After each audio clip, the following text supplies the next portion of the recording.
The Subcommittee on National Parks will come to order. Good afternoon to all of you. This afternoon, the Subcommittee on National Parks is holding a hearing to consider 23 bills covering a wide range of issues relating to the federal land administered by the Department of Interior and the Forest Service, including national park and monument designations and boundary adjustments, several national heritage area designations and reauthorizations, wild and scenic river designations, national trail designations, and other related issues. Although the agenda is lengthy, most of the bills appear to be non-controversial, so I'm hopeful we can move through the bills fairly quickly. The purpose of this afternoon's hearing is to consider the administration's views on these bills and allow committee members an opportunity to ask any questions they may have. We'll also include any written statements that have been sent to the subcommittee into the official hearing record. Because of the large number of bills on today's agenda, I won't read through the list, but at this time I'll include the complete list of bills in the hearing record without objection. I'd like to take a few minutes to mention two bills of particular interest to me.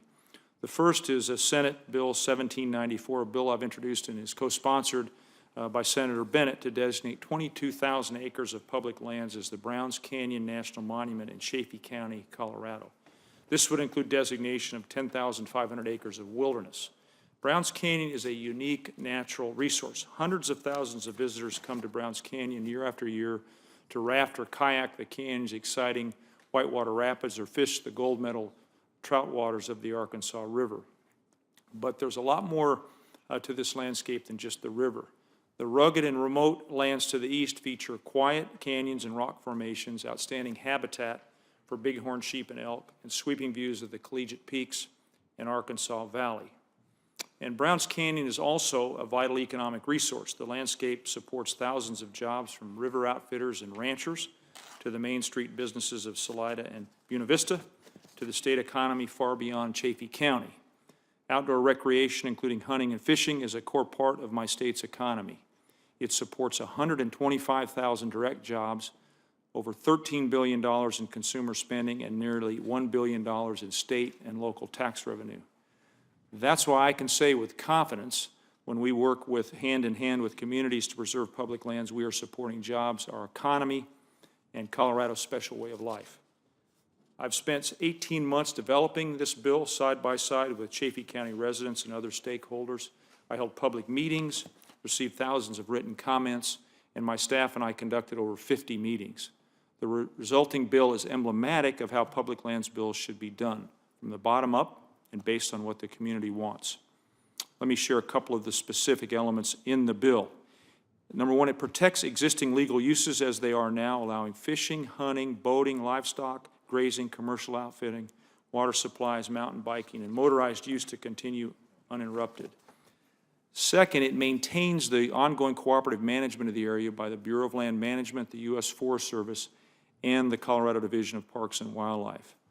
Third, it makes permanent a ban on mining for the bed and banks of the river, protecting water supplies, boaters, and anglers. I will submit additional testimony into the written record for this hearing, including my intention that local ranchers have flexibility to run livestock in the National Monument and transfer their grazing allotments to future generations. However, in short, my bill preserves this special place just as it is now for us and future generations. The bill has a wide base of support, including over 200 local businesses and sportsmen that welcome the area's gold medal trout waters and big game hunting opportunities.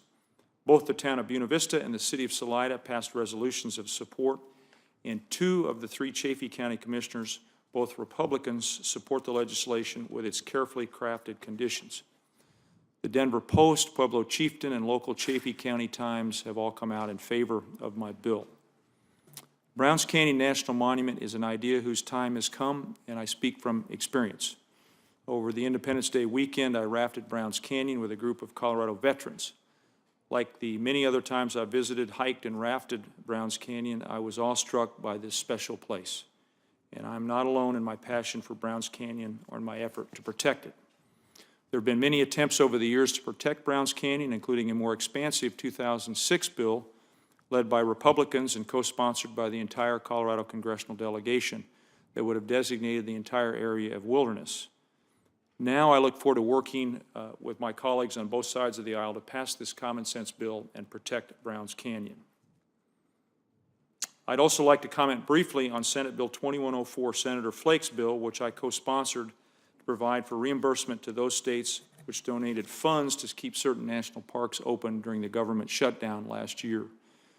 When the federal government shut down, the state of Colorado used their own funds to ensure continued operation of the Rocky Mountain National Park. Colorado, like other states, did this because they knew shuttering the park would have crippling economic effects in the towns and small businesses near the park.